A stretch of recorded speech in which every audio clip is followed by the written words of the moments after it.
Madame de Hamorin, de la compagnie à deux pas, quel conte allez-vous nous présenter pour la semaine du conte sur AgFM? J'ai le plaisir de vous présenter l'histoire du petit cochon têtu qui fait partie d'un spectacle de la compagnie qui s'appelle Tapis dans l'ombre. Sac de mensonges, sac de vérité, je vais vous mélanger et mon histoire va commencer. Le village se réveille tranquillement et prend le rythme de sa journée. Le boucher sort de sa maison et comme chaque matin, il se rend dans sa boucherie pour préparer sa viande avant l'arrivée de ses fidèles clients. La maîtresse d'école allume une belle flambée dans la cheminée pour réchauffer sa classe. Et c'est juste à ce moment qu'arrive le bourreau en sifflotant avec sa corde sur le dos.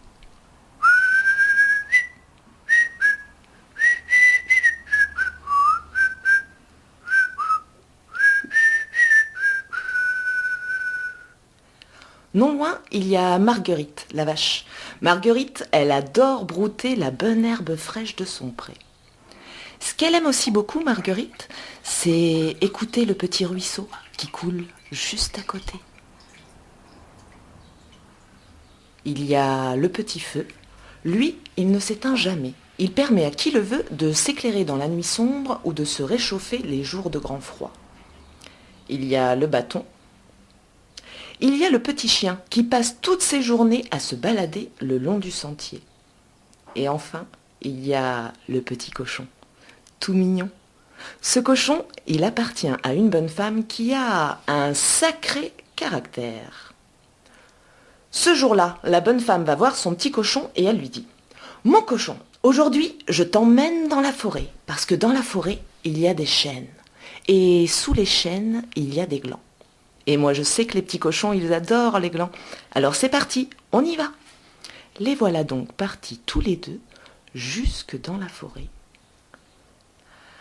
Arrivé au pied du plus grand chêne, le petit cochon, lorsqu'il voit les centaines et les centaines de glands, il se met à en manger un, et puis deux, et trois, et quatre. Et il mange, il mange, il mange, il mange, autant comme autant, si bien qu'à force de manger comme ça, son ventre, il finit par traîner par terre. La bonne femme, lorsqu'elle s'en aperçoit, elle lui dit « Eh bien mon petit cochon, ça suffit là maintenant, on rentre à la maison, allez, dépêche-toi !» Mais le petit cochon, lui, il ne l'entend pas du tout de cette oreille, et il continue de se goinfrer comme si de rien n'était. Mais comme je vous l'ai dit, cette bonne femme, elle a un sacré caractère. Elle décide alors d'aller trouver le petit chien qui se balade sur le sentier. Arrivée près du chien, elle lui dit « petit chien, écoute, il faut que tu ailles mordre mon petit cochon, hein, parce que mon petit cochon, têtu comme il veut pas rentrer à la maison. » Mais le petit chien lui répond « Oh, moi, le petit cochon, il ne m'a jamais rien fait, alors je ne lui ferai rien. » La bonne femme, bien décidée à se faire obéir, va trouver le bâton et elle lui dit « Bâton, écoute, il faut que tu ailles taper le petit chien, hein, parce que le petit chien ne veut pas mordre mon petit cochon et mon petit cochon, têtu comme il ne veut pas rentrer à la maison. » Et le bâton, lui, il a répondu « Moi, le petit chien, il ne m'a jamais rien fait, alors je ne lui ferai rien. » Le bâton ne veut pas? Ce n'est pas grave.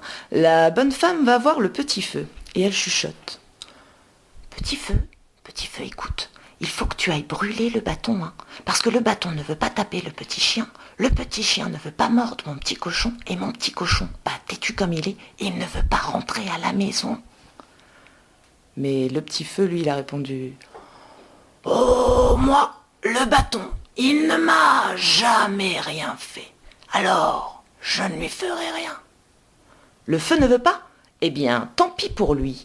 Elle va donc trouver le ruisseau. Et le ruisseau, il est en train de se la couler douce. Arrivée là, elle se déchausse, relève sa jupe et se met les pieds dans l'eau. Splouf, splouf, splouf. Ruisseau, écoute, il faut que tu ailles éteindre le petit feu, hein, parce que le petit feu, il ne veut pas brûler le bâton ne veut pas taper le chien ne veut pas mordre mon petit cochon, et mon petit cochon, têtu comme il ne veut pas rentrer à la maison.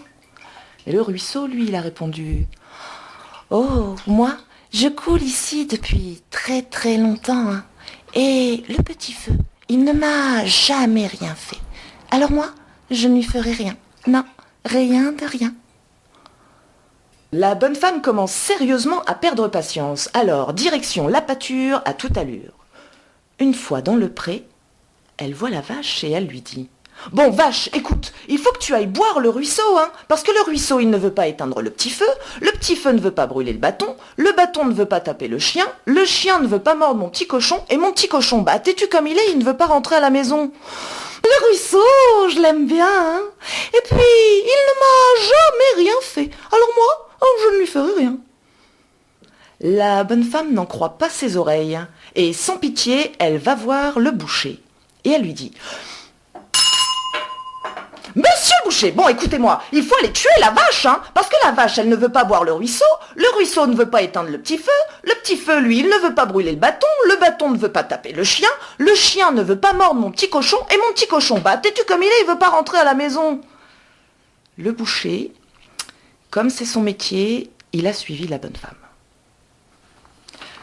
Mais une fois dans le pré, lorsqu'il voit la petite vache, il dit « Oh bah là, madame, je suis désolé, mais ça va pas être possible, hein. Cette petite vache, elle est bien trop mimi, bien trop mignonne pour que moi je lui fasse du mal, hein. Et puis après tout, cette petite vache, elle ne m'a jamais rien fait. Alors moi, bah, je lui ferai rien. » Et il s'en retourne dans sa boucherie. Arrivée là, la bonne femme est très en colère et elle décide d'employer les grands moyens. Elle part trouver le bourreau. « Monsieur le bourreau, bon, écoutez-moi, là, ça ne va pas du tout, hein, il faut aller pendre le boucher, hein, parce que le boucher, il ne veut pas tuer la petite vache, la vache, elle ne veut pas boire le ruisseau, il ne veut pas éteindre le petit feu ne veut pas brûler le bâton, lui, il veut pas taper le chien veut pas mordre mon petit cochon, et mon petit cochon, bah, têtu comme il veut pas rentrer à la maison. » Oh, comment ça? Le boucher, il ne veut pas faire son métier. Bah alors ça, c'est ce qu'on va voir. Et voilà le bourreau qui s'en va trouver le boucher. Mais lorsque le boucher le voit arriver, il dit « Oh là là là là, bah moi, plutôt que d'être pendu, je préfère encore aller tuer la petite vache. » Et la vache, elle, lorsqu'elle a vu le boucher arriver, elle a dit « Oh là là là là, moi, plutôt que d'être abattu, je préfère encore aller boire le ruisseau, hein. » Et le ruisseau, lui, il a dit « Oh là là là là, moi, plutôt que d'être bu, je préfère encore aller éteindre le petit feu. » Et le petit feu, lui, il a dit « Oh là là là là, moi, plutôt que d'être éteint, je préfère encore aller brûler le bâton. » Et le bâton, lui, il a dit « Oh là là, bah moi, plutôt que d'être brûlé, je préfère encore aller taper le petit chien. » Et le petit chien, lui, il a dit « Oh là là, bah moi, plutôt que d'être battu, je préfère encore aller mordre le petit cochon, hein. » Et le petit cochon, lui, il a dit « Oh là là là là, ben moi, plutôt que d'être mordu, je préfère encore 1000 fois rentrer à la maison. » Alors, le petit cochon, il est rentré chez lui, la bonne femme l'a suivi, le petit chien, lui, il continue ses balades le long du sentier, le bâton, il s'en est retourné, le petit feu continue de brûler, le ruisseau de couler, la vache Marguerite continue de brouter la bonne herbe fraîche de son pré, le boucher, il est retourné préparer sa viande pour ses fidèles clients, et dans cette histoire, personne n'a fait de mal à personne. Trotte, trotte, petite souris, voilà que mon conte, il est fini.